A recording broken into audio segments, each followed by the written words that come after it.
Hello, everyone. Thank you for joining us. We are in the Relentless Hope studio, and we're here for part two of Anastasia's story. Anastasia comes to us from Oregon, Northwest part of the U.S. She has an incredible story of not only what she went through, but how she healed and what good has come out of that. Even though, because the Bible says, you know, God might allow you to go through some hard things, but He's in it with you. He walks you through that waters, those turbulent waters with you. And His goal is to bring you through it, make you stronger, better, and be able to help other people. And I think Anastasia is an excellent example of someone who took the hurt and the pain and turned it for good. So we're going to start off. Sherry is going to be actually doing most of the interview as she knows Anastasia's story more than I, but we're just happy to be here today. So go ahead, Sherry. Thank you for being the hostess. Thank you, Cindy. Before we start, I would like to start with prayer so that the Holy Spirit can guide Anastasia as she shares her story and that we can have his protection.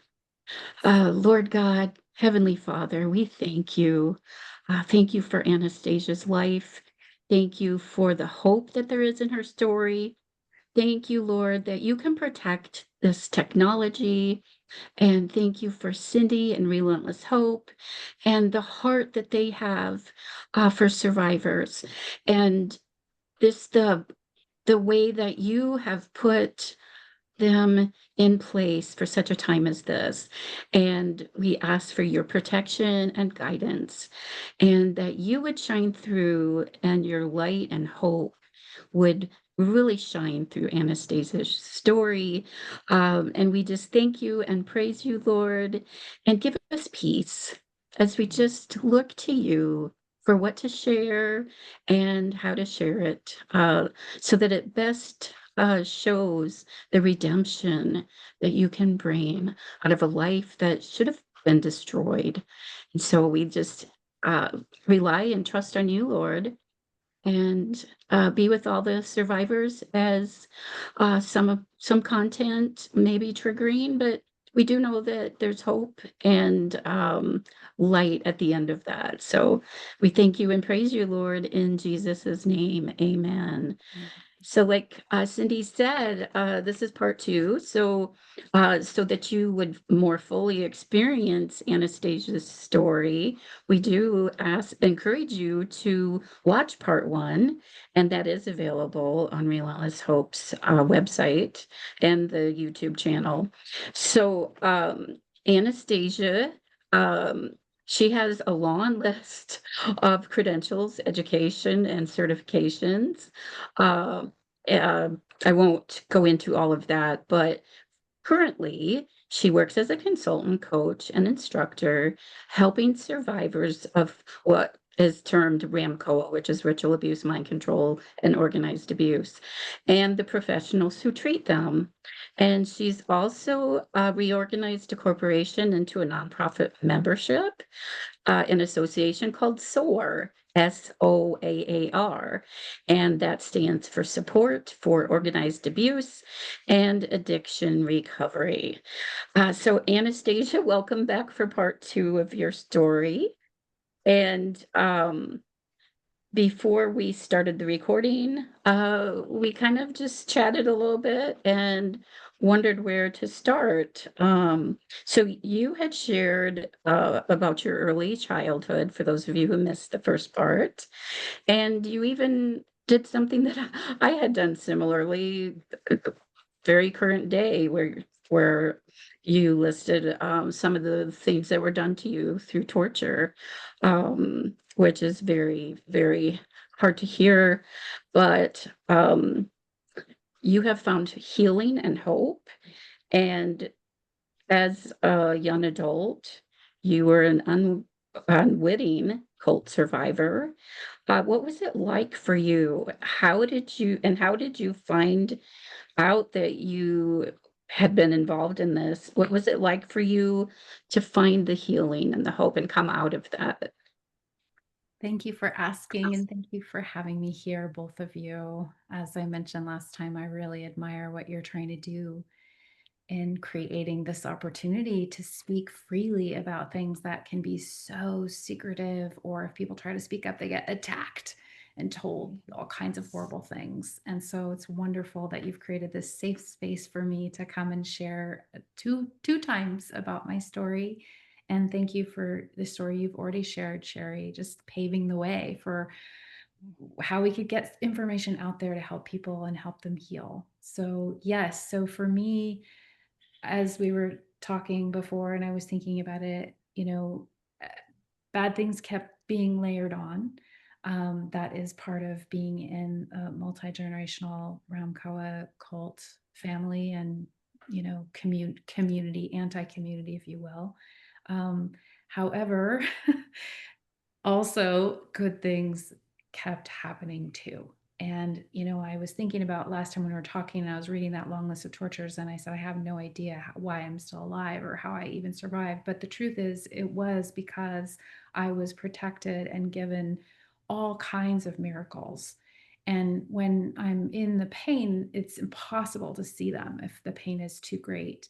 But upon reflection, it's really wonderful to start adding in, like, how did this happen? So for me, because the track of training, torture training that I was on was to create a sexual product, um, so that I could be used and manipulated. Not that I received money, but much money was made, blackmail, carrying of information. Um, so I was a very hypersexualized young person. But interestingly, I'd been raised in a family that was Catholic and had these very kind of, clear structure that I was told, which is from the age of 9, my mom she had a genuine spiritual awakening. Um, and it was a long story, which I wrote about. So I wrote a memoir about my experience, not as much the organized extreme part, but about the sexual recovery part, called Naked in Public. And it was about being very vulnerable about my story as a kid growing up being super sexualized. Now, in the book, I didn't know why. I didn't know why it was so extreme. I only knew it was happening and what I did. But when I kind of started to come to in my young adulthood that there was something that was wrong with me in terms of my ability to have relationships. Um, I couldn't sustain them. I had really intense mood swings. I was super reactive. And so I didn't know what to do. And when I was 20 years old, I went to therapy, which not everybody gets to do. But because my mom had had that spiritual awakening when I was 9, she went to a therapist. She enrolled us in a Catholic church that apparently wasn't corrupt, which people might be like, really? There's so much corruption and my friends in recovery, but our church, it was decent. Like, um, I used to go as a kid and feel somewhat safe there. And I loved coffee and donuts after service more than anything. But I remember sitting in the church and there was this woman and she would sing and she sounded like an angel. And I would just listen to her. And I remember even as a girl, I felt so angry because I just knew that there was something that everyone was missing. But when I would hear her sing, I felt like it was going to be okay. Like, or even just for that one service, it was okay. So that those kinds of memories sustained me.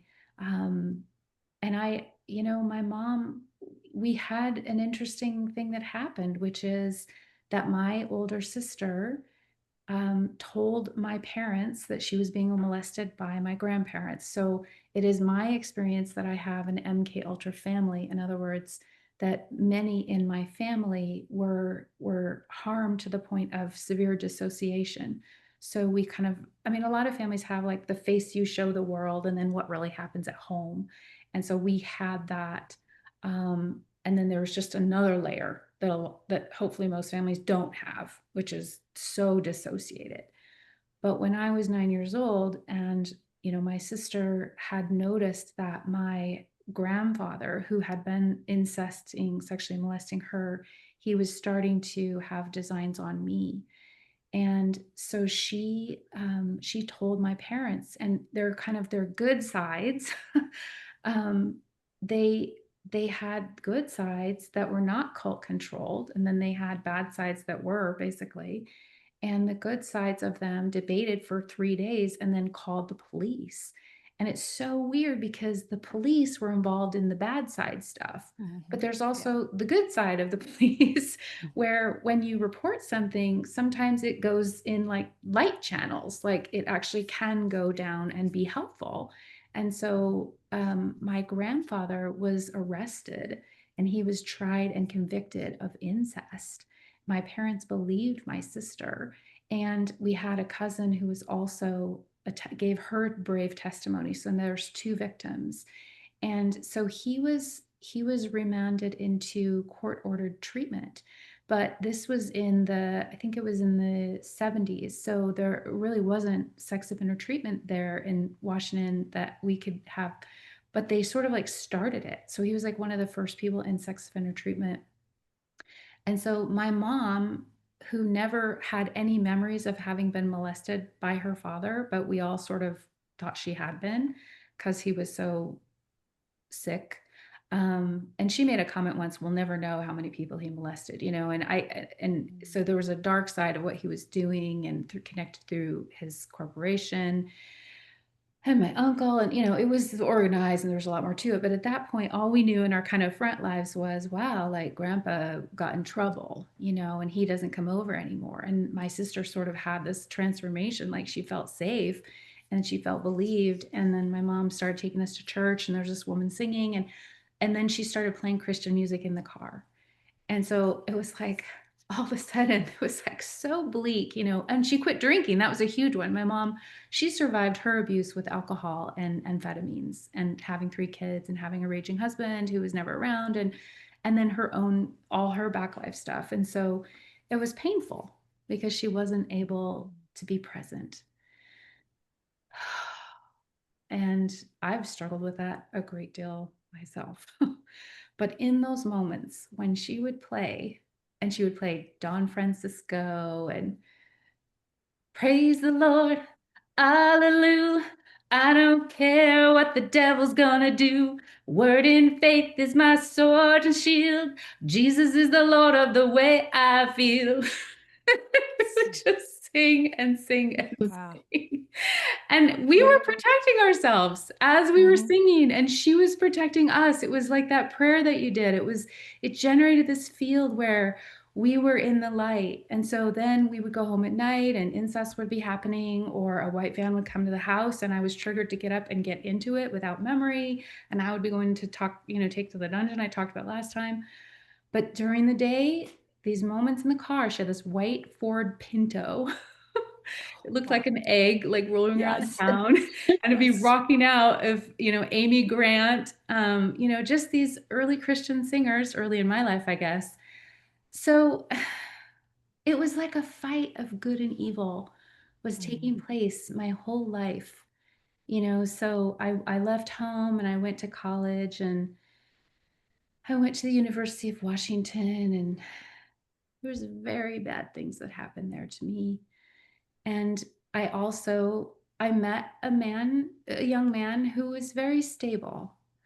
And so we got together, and he was a stabilizing influence on me. He was a good person. And so again, I did realize my mood swings and my up and downs. He didn't have that. He was pretty, you know. And so we went to therapy together to try to work on our relationship. And I started to see that I was doing things that were creating instability in my life. And so I've gotten some feedback sometimes when I started the organization Support for Organized Abuse and Addiction Recovery, and I put an extra A in there. But my experience is that when I couldn't know that I had been mind control tortured to certain compulsions, like sexual compulsion, or what's called anti-intimacy programming, where a person is programmed to sabotage every close relationship that comes into their life. so they can never escape the cult. They never get any bonds and allies to pull them out. Um, I went into the world of addiction recovery because that was like free anti-mind control, because I would just call whatever the program was, I just call it my addiction. And then I had an instant free, support groups almost every single day to help me quit acting out. And so that, from being programmed and raped and going to the dungeon and being sold, and then eventually being groomed into sexually acting out with others, being sold and having this whole parts identity and team that was really about sex, but rape, or transaction, and just all of that dark stuff. But then in my front life, kind of like, because I got this message like, be a good girl, don't have sex till you're married, and I was trying to do that, I recognized the pull inside me. I'm like, what's wrong, like, I need help. And so from the time I had therapy for a long time, and then I left the I oh, there's so many things to say, but so here's another huge spiritual thing that happened for me, is that that relationship in college was a godsend. And we went to church together, and we actually drove together on a couple times to a monastery where there was monks, and um, talking to a man who was like not responding to my sexual cues, because I was so ignorant that I was constantly throwing out sexual cues to every single man. I mean, at the gas station, everywhere. It was like I had so much trauma in that area. It was just like leaking out all the time. And so meeting men who didn't respond to that, it was so healing to me. And so I did write about that in my book, about going to the monastery with that boyfriend at the time, and just, people who invite survivors into spiritual experiences. It's just, it was so foreign and weird to me, but so powerful to just, yeah, to just let people love me without it being sexualized. Um, so yeah, I'm sharing a lot of different things here under kind of how did I survive? How did healing happen? How did God keep showing up in my life, kind of in spite of what I did, or anyway. And so another huge one was when I was 29, and I was driving home from a friend's birthday party, and I was hit in a car accident, very severe, and I could have died, but I floated out of my body, and I had what people call a near-death experience. And I mean, the simplest way to say it is like I went to heaven. Like, that's how it felt to me. I went to this place of light and love, and I felt the most incredible peace and care for me. And again, I wrote about that in my book. But after I woke up from that experience, and I spoke with what felt like Jesus, and I woke up, I was very sad, because the comparison between that place of light and earth was just so heavy and dense. I was like, "Ooh, back here, But also, I had a sense that there was a purpose for my life. And I think that so many survivors, when they're in the pain of it, they don't think there's a perfect purpose for their life. It's just they were used, and it was about suffering, and the world is horrible. And so that was such a gift of just grace. And I even had this sense that I could have stayed there. Um, I had a sense there was so much compassion for what I'd already suffered, even though I didn't remember it really.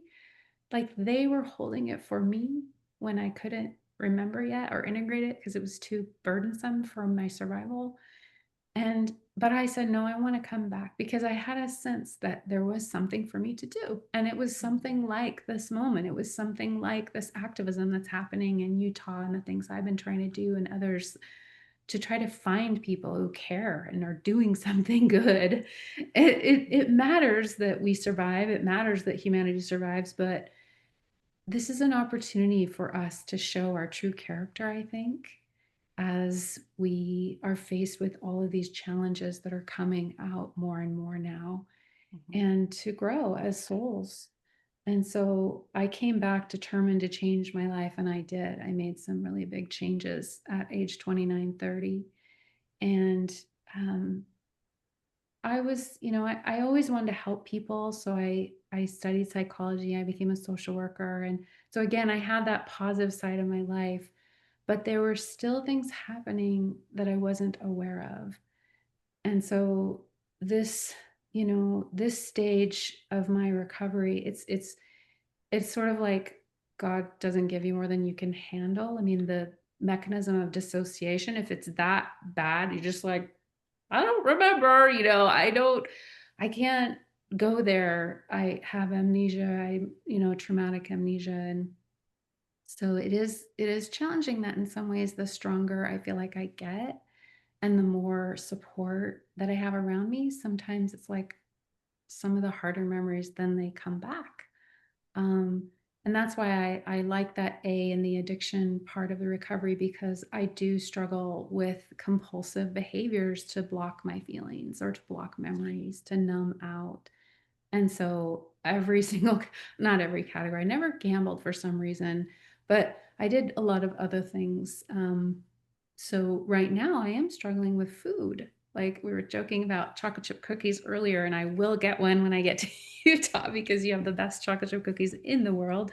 But I I am like it's tough. So I'm literally going to a retreat tonight for people who struggle with overeating, because I find that being around groups of people who share a similar intent and have a spiritual focus, it's like I gang up on my programming, or I gang up on my own brain, so that I don't have to just muscle through, like, don't, just stop. Like, I can't, it doesn't work.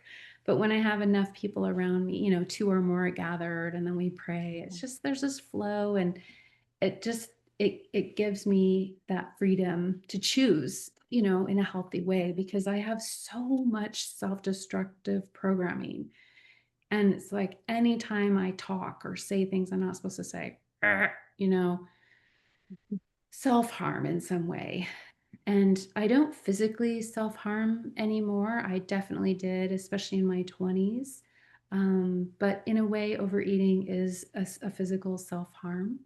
So I am just working with that as, just trying to humbly acknowledge, like, these body memories, they're really tough. And so food is a comfort, just like my mom used alcohol and amphetamines. I don't drink. I don't use cannabis. I don't use ayahuasca or medicinal mushrooms or those CBD, or I think because my mom quit drinking when I was 9 and I saw such an incredible transformation in my life, I just wanted to be sober.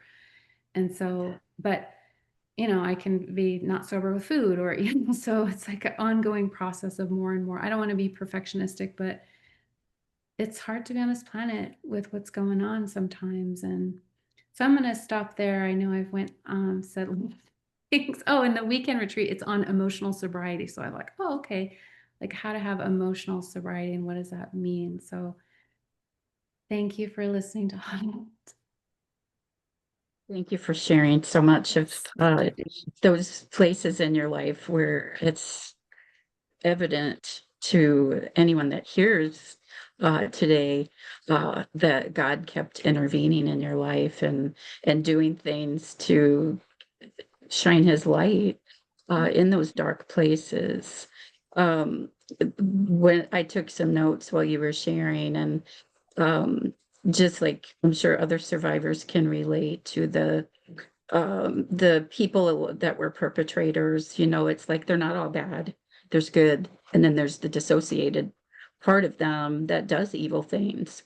And when you have experienced that, it is like very confusing, very like destabilizing.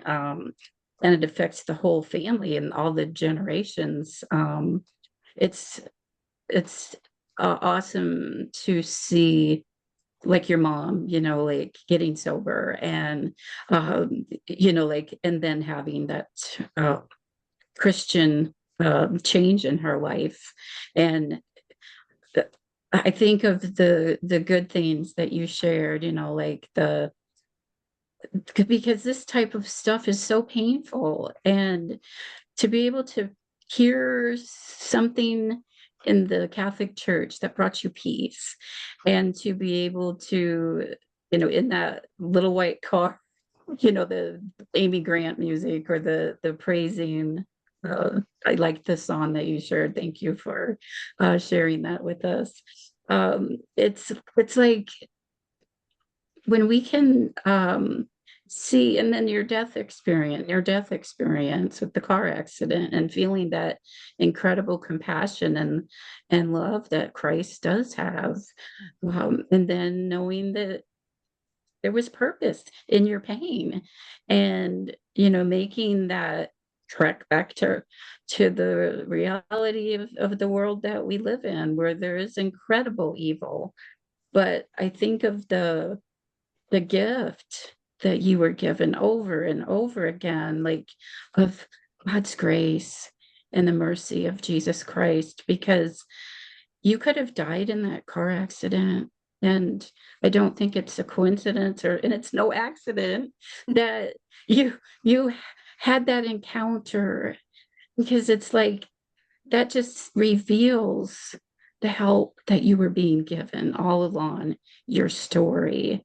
And I have goosebumps right now, and I just feel the Lord here with us, as I know it's painful to share these things and to uh, bring it up again, um, because I know the strength it takes. And I have a Bible verse on my wall. I can do all things through him who strengthens me. And that fight in you, in all of the survivors that God puts in there in the first place, when we connect with his strength, um, he knows we're worth the fight it takes to do all the things that you have done, because you have a big part in it. You did all the things that you needed to do for yourself. It's an active relationship and connection, but oh, it's just beautiful to see. um and the addiction stuff that you talked about, um we do have to find ways to cope. And I loved how you connected the addiction and programming component, and how we can go through therapy, we can go through prayer ministry and different things, and all healing comes from the Lord. That's how I feel. But to find the same path in a way that your mom set before you, with the addiction part of it, and how much healing you got from that.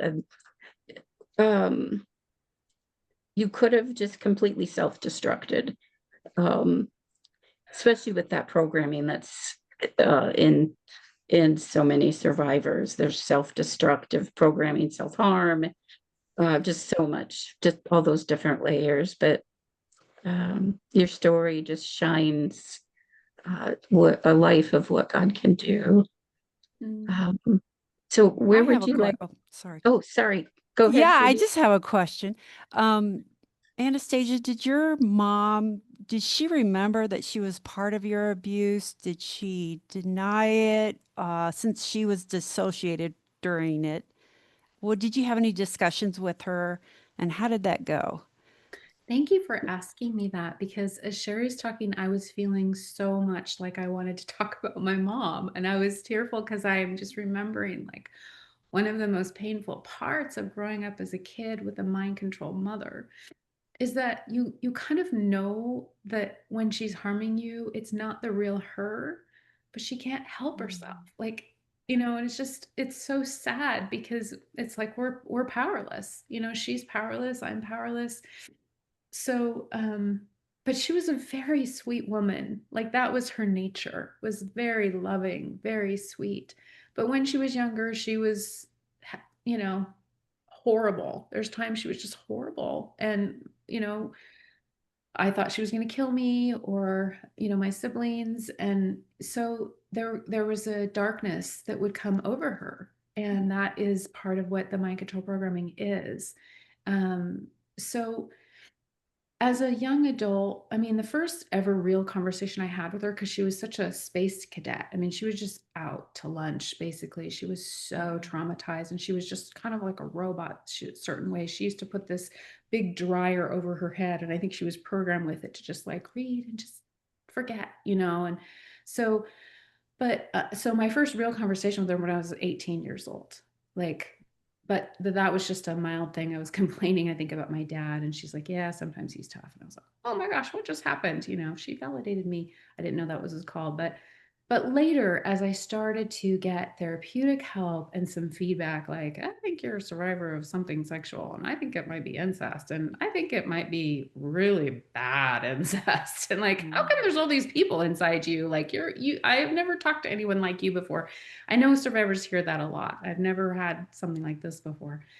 So I started gaining my own wisdom about the things that had happened to me. And I will get to your question, but I want to get there a little bit through this route because it took me a while to start to internalize like this happened to me. It was extreme and it colors everything. Uh, so I had gone to see this woman who was a body worker and she did cranial sacral massage and she was holding my head and she was just like holding light in my head basically.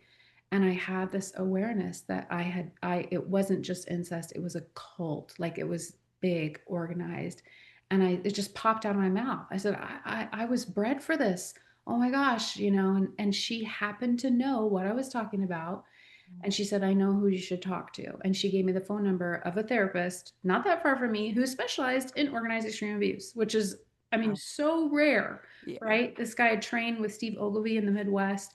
And so I called him. He's like, come in tomorrow. And I had almost no money, like every survivor, but I just came in for, I think, a no cost. He just was so helpful. And so starting to see him, and he said, look, you have all the signs that, I don't. So then I was internalizing. And so I was able to finally know something about myself and not just always think, I'm crazy, I'm an addict, I'm da da da da. And so I went to my parents and in stages, I tried to talk with them in different ways. And so it was really interesting because they could not hear me. They just couldn't hear. They would shut down, they would dissociate. My mom, she printed out some stuff from the False Memory Foundation and go, I think this is what you're dealing with. And she, I'm sure, was programmed to do that, to shut me up. It looks like a fancy, now it's been completely debunked. But Yeah. so, but there were these times where a glimmer of her real self would kick in. And one of those times was when I was just dealing with so much sexual shame because of these compulsions that I had that I couldn't get rid of them, even if I didn't act on them. So I've been sober for 24 years from bottom line sexual acting out behaviors, which I celebrate. I get little chips, it's like, yay, I am not a sex slave. Woohoo. Um, We and celebrate with you. thank you. Yes. It's really powerful to walk into a room with like 40 men and have them clap for my healthy sexual boundaries. Like sexual recovery is a really cool thing if you don't know about it and you're struggling. There's Sexaholics Anonymous, Sex Addicts Anonymous, Sex and Love Addicts Anonymous. They're not for everyone, but for some people it's life or death. But anyway, but I was really struggling because more memories were coming and the urges were so strong. And I just thought, why am I such a horrible person? And I went home to visit my parents and they were not together, but I first saw my mom and I was just bawling. And she just held me and she stroked my hair. And then she told me something it just popped out. And it was almost like that part of her knew the truth. And she just in that moment told me something that was so validating, like, it's not you. And then I later that day, my dad was there and I spoke with him. And again, these are people that did evil things to me, but it's like it was them, but it wasn't. And he told me this other thing. And this, it was like they were putting the pieces of the puzzle together for me that it wasn't me. And so it's like they tried, almost like if you're underwater and they're just always underwater. And every once in a while, they get to the surface and they can breathe for 2 seconds. And then they're like, it wasn't you, and they're like, and then they're gone. And so there's grief involved because their authentic self is gone again. But those moments really kept me sane. Like they kept me going. It was just enough, and I'm sure it really cost them. In fact, there was one time where I felt like my mom went out on a limb for me. And then the next time I saw her, she had this horrible bruise all on the right side of her face. And she had this whole story about how she'd fallen and, da da da. And it was like, and I just had a sense that one of the cult people got to her and they just beat her. They just beat her because she was there for me, in a significant way. And so, but I couldn't even process at the time that that's what it was. I just couldn't. I was like, oh, she fell. I just, it's such a brutal existence. What actually happens in these families, and it's so, it's mind-boggling, what happens, and then when people can be cued and triggered into dissociation and then they just don't know it.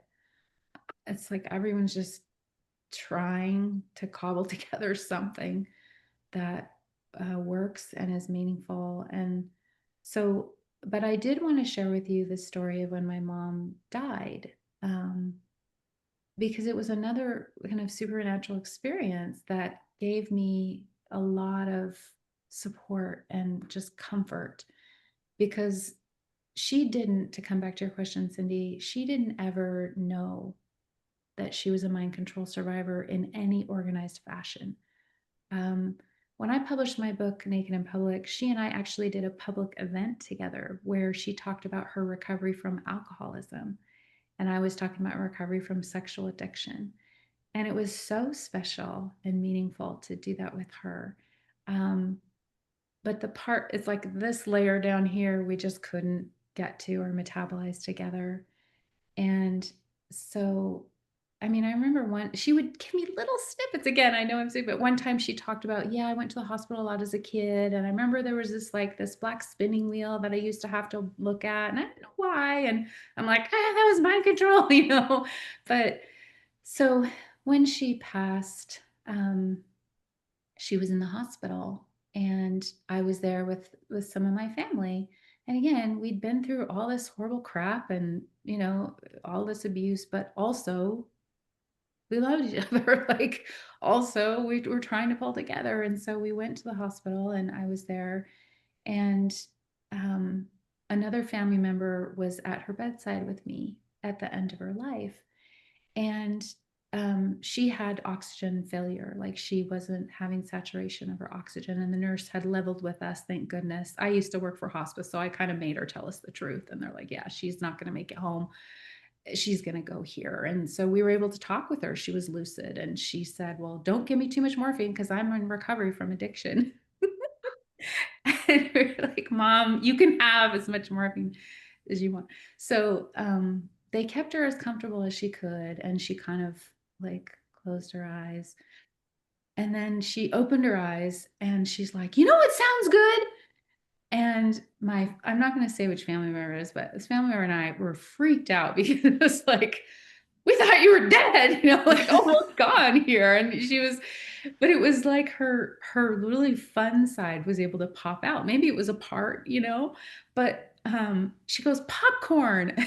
And I said, okay, I'll go down to the canteen here and get you popcorn, or the cafeteria. And so I rushed down there thinking, do I have time? And I rushed back up and she was still awake and she was in this party mode, like moments, at her death's door. And so she ate some popcorn and we ate some popcorn.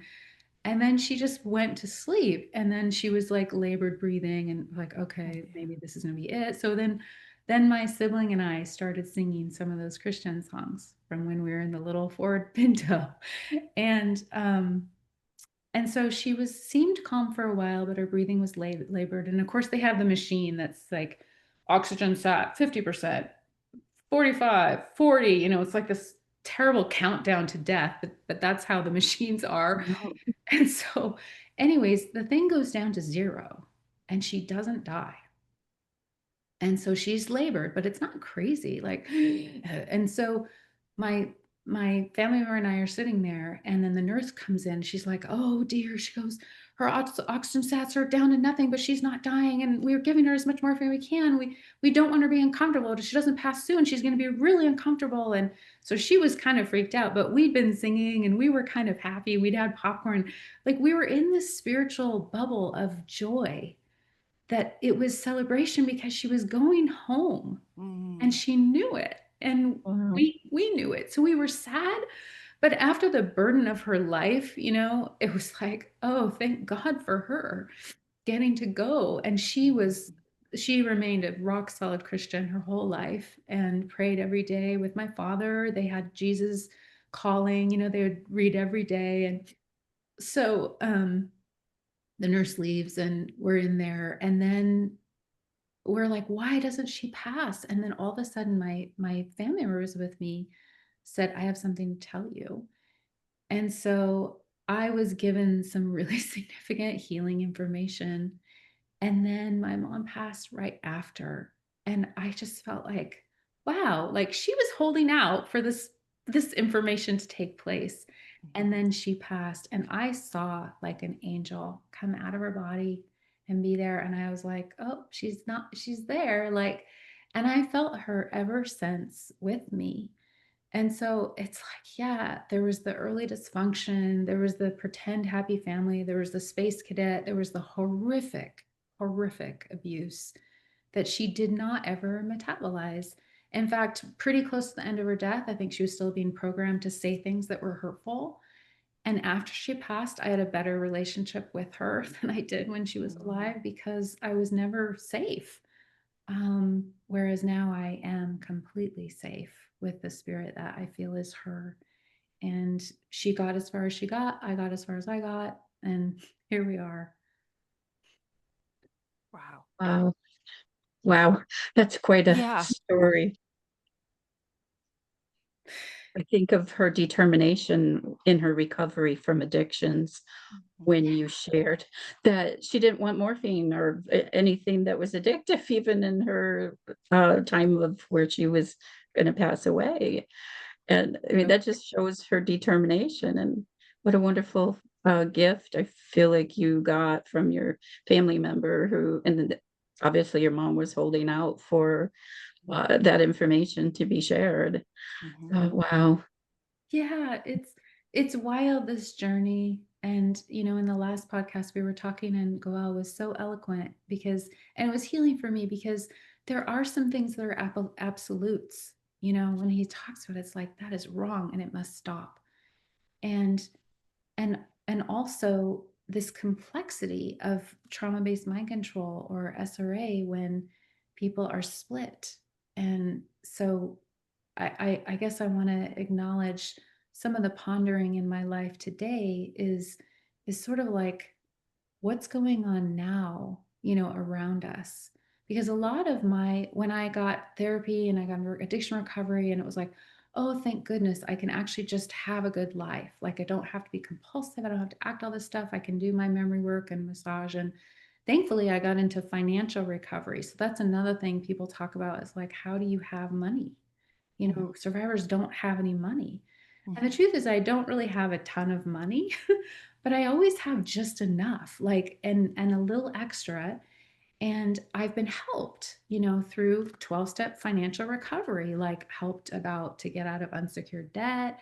And people taught me how to run a business for free. Like they just taught me because I would go to these 12-step meetings and I got a sponsor and the sponsor helped me. And I mean, so I've gotten so much free education on a spiritual level, which, you define for yourself in 12-step. But It's been really miraculous.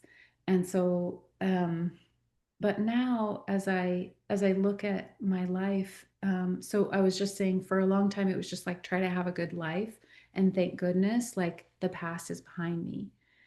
But then there came a time where I realized the past is not behind me, not because I'm still integrating memories, which I am, but because everything they did to me, and I really want allies who are watching this to hear this, is because they want to do it to you.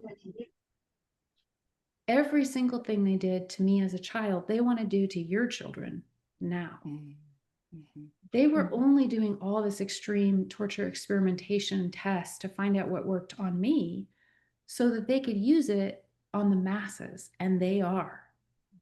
And what I've said in my writing is we are all satanic ritual abuse survivors now. We are all trauma based mind control survivors now, because the mass mind control is oriented using the same techniques that worked on me when I was strapped in a chair with electrocution, the trauma and the shock. Now they use public events and spectacle. Mm-hmm. They use terrorist attacks. They use traumatic videos. I mean, I used to be strapped and have to watch videos, and they saw and recorded. Now they're doing it to everyone. So it's not in the past. And that's something that's been really essential for me this year, driving around in my van and trying to do, street activism. Is like, wake up. I don't want to be like, the end is nigh. But I do have to say, I mean, we are facing really intense stuff. And I work with some younger survivors. So, as we talked about last time, I was abused in the 70s and 80s, especially, and then started getting free in the 90s, and, been on a freedom track as much as I could ever since. But I'm working with these kids who, I mean, their abuse was brutal, high tech torture, brain computer interface implants. I have to plug in my computer. And I can tell you that a fair amount of them, they are quite convinced that we are within the next month, we're going to see a fake alien invasion. We're going to see something happen to Trump. Like, is it just programming? Is that why they think that? Or is there really something coming that's, and what I've been told is a lot of it is just, it's a fake way of distracting us from the actual business of buying, selling, and eating children and sucking their blood, I basically. I totally agree with you. And Okay. I'm not a survivor. Just in my walk with Christ, He's made me aware of things that are planned and that will be taking place soon. And I also agree with the alien invasion theory. Um, the whole Charlie Kirk thing was a total setup, right? Yes. We were meant to see that.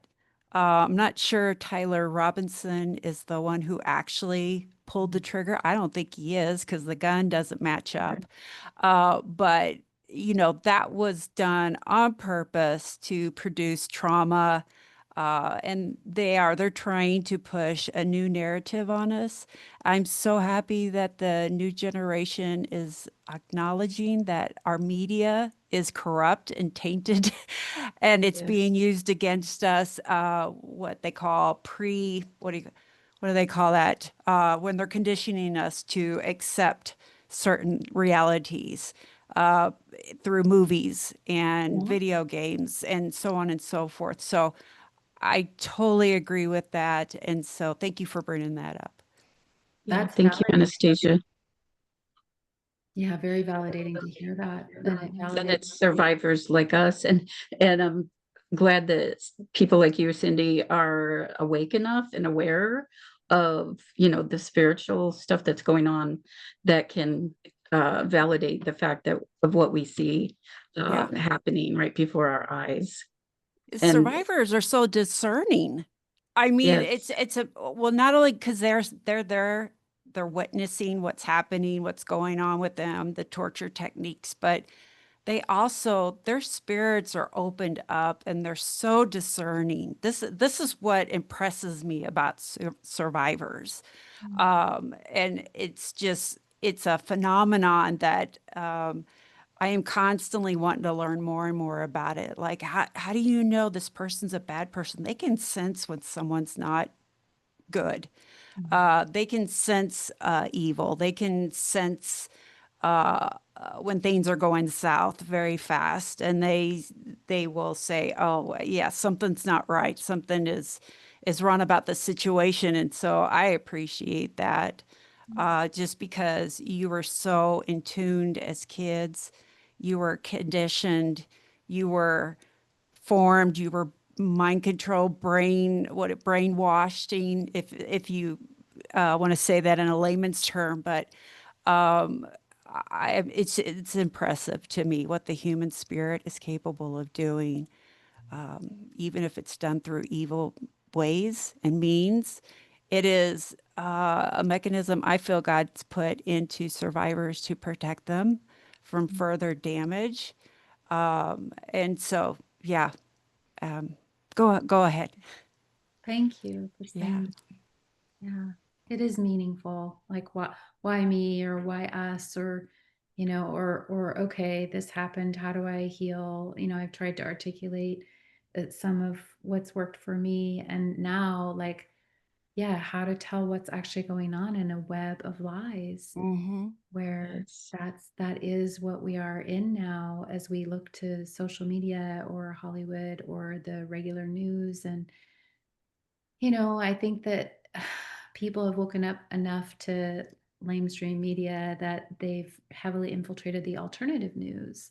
And Mm-hmm. that has been kind of the battlefront that I've been working on this past year is who to trust of the whistleblowers. Yeah. And I'll tell you a story where I feel like, one of my heroines as a girl was Nancy Drew, like being a detective, and I want to get to the bottom of this. And I won't name names, but there's sort of like these latest stars that come out. It's like, oh, look, here's this survivor and they're so this or that. And for me as a survivor, I was like, wow, like they're speaking, it's very encouraging. We all need role models and people to look up to and people to lead, who's going to lead. And so there was some come out and all of a sudden, she's on all the shows and she's talking and I'm like, I don't know. Like when someone starts to get that much press, I'm curious because I've been so clobbered myself. Like what trying to tell the truth is just like shadow ban, clobber, attack, whatever. So how is this person doing that? But I don't want to be too cynical, but I am very, very, I mean, why I was saying like maybe I have a right to be cynical given my background, Mm-hmm. Yeah. to mistrust first when I Mm-hmm. see someone's getting a lot of attention.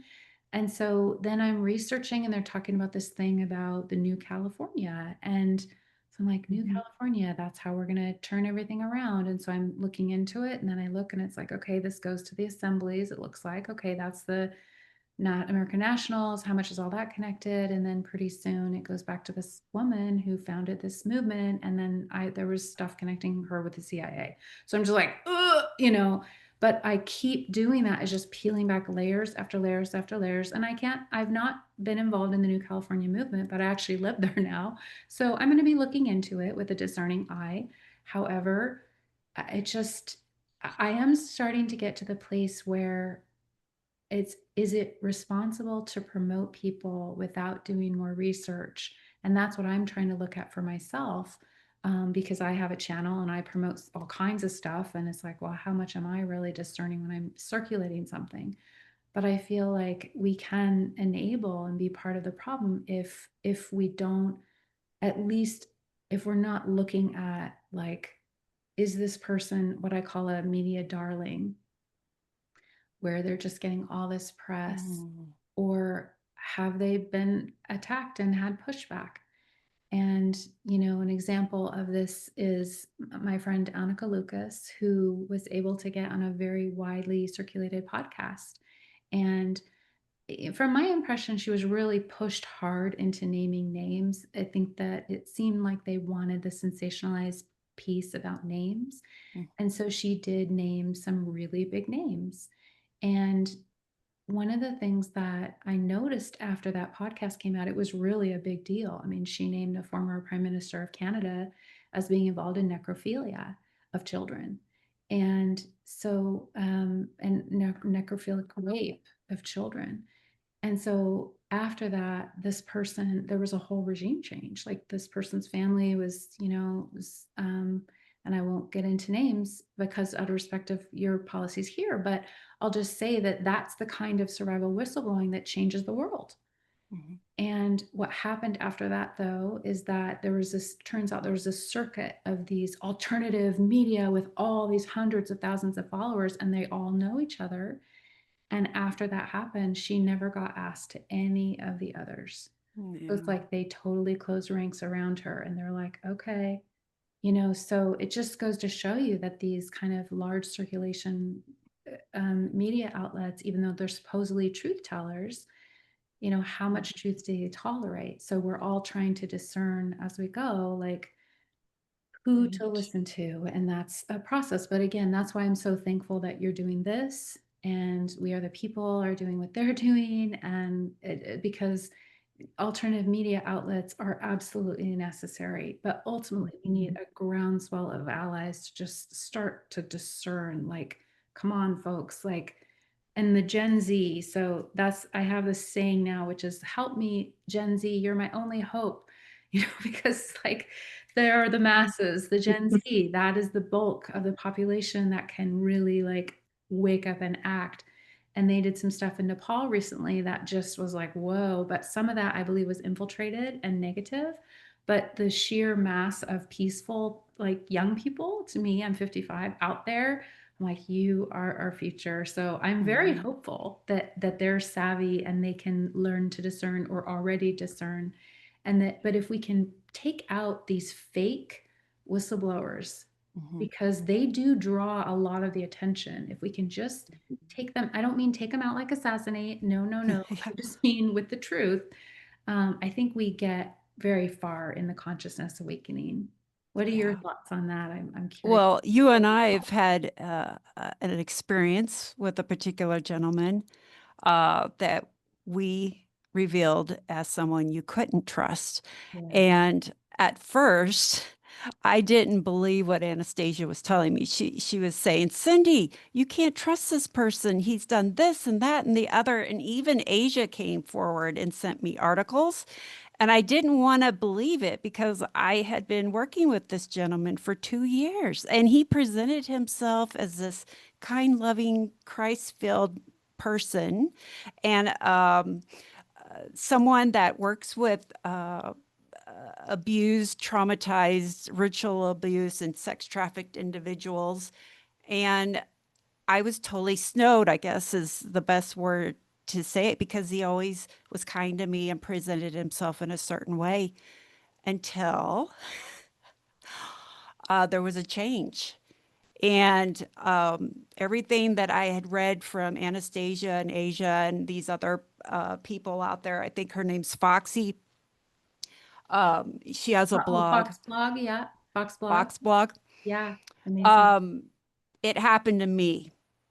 The backstabbing, the horrific um, treatment from this particular gentleman. I was in shock. I was in cognitive dissonance. I was trying to defend him because I saw him as this one particular way Mhm. until he wasn't. And then I just, the light bulb went on and I'm like, oh my gosh, they're right. And so I had to apologize to Anastasia because I was just like, Anastasia, you don't understand. I know this man. I've been working with him for 2 years. Yeah. And then I found out. And then That's more people came forward and said to me what he had done to them. And Oh, then I'm like, oh my gosh, this guy is surreal about this type of treatment. And so I'm thankful to Anastasia for keeping up and saying, wake up, Cindy. I'm thankful to Anastasia as well. And I'm glad I got out of that partnership because had I yes. continued, what we were working on was going to be big, but it would have hurt the survivor community because people would have said, Oh Oh, my you did gosh. you did that with him? Mm, He's corrupt. There's mm, something wrong. Well, then we can't believe the rest of the story you're talking yes, about, Cindy. We exactly. don't trust you then because you're in alignment with him. Yeah. So I Wow. got out of that fast. And so I owe it Thank to God. Anastasia for coming Yeah. forward. So, Anastasia has done that for me too with a survivor that is a big whistleblower, and it, it just shows the good discernment that absolutely. us survivors can have, and we can see through some of the things. And Cindy, I loved what you said about you can know someone and you think you know them, and then your exact words until he wasn't. Yeah. Yeah. And they Other show side. this, yeah. And it's like it makes me think of the fact that the dissociated people that can be good, and Mhm. they are believers in Christ, and then the evil part of them, that's been mind controlled or whatever, that has another agenda, comes out, and we need to be able to help each other to say, I know something about this person that you don't know. Hmm. Uh, Absolutely. So that's a great point. Thank you for sharing that. I really appreciate that because it was hard to bring that up. I was nervous because I'm used to if I raise questions being attacked, Yeah. like outright attack, like how dare you, and what I experienced from you is you said, I want more information. So that's a very good sign for me when someone says, tell me what you've got. Because a lot of times they say, how could you say that? It's like a shaming response. And when Mm. that happens, I'm thinking you're in on it because don't you realize what we're dealing with here? Like, if we don't ask questions, then we're just a NPC, non-player character, like la la la la. Like, and we can all be fooled at times. The reason I am better at discernment as I once was is because I got massively fooled.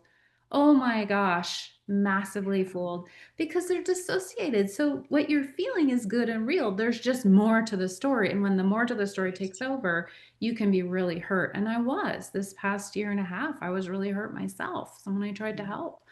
And so it's like, okay, oof, I don't want other people to keep going through this. So when I question someone who has prominence and then they react to either delete me, erase me, or how could you say that?